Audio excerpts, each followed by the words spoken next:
Not sure how to change your own oil? Let me show you how. Grab your jack and position it under the car. You're looking for the jacking point which is between these two ridges. Jack the car up into the air, position the stand next to the jack and pull the supports up.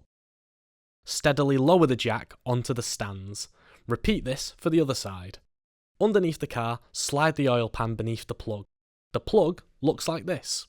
Using a ratchet or spanner, loosen the plug and let the oil drain into the pan. Next, remove the oil filter by spinning it loose. You might need a special tool for this. We have removed the under tray to gain better access. With the new oil filter, get a small amount of oil and rub it around the gasket. This helps the new filter seal and tighten. Screw the new filter in. This only needs to be hand tight. Replace the plug. If you have a torque wrench, then it is 20 Newton meters.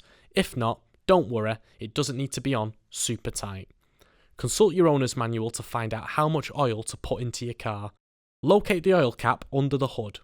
It is usually yellow and will typically say oil on it. Using a funnel, fill the car back up with oil, making sure to check intermittently to see how much you've put in. We only needed 4 litres and the bottle had 5, so this bottom line was our guide for a litre being left.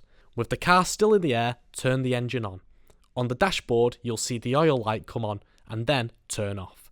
This confirms the car is detecting oil. Raise the car back up so you can remove the stands, then lower the car back onto the floor. Under the hood, find the dipstick, pull it out, clean it off and replace it. Let that sit so the oil can stick to the end. Pull it back out. The oil needs to be between these two notches and we are bang on. Don't throw away the old oil, it must be disposed of in a recycling bank. To find out the closest bank to you, call this number on screen.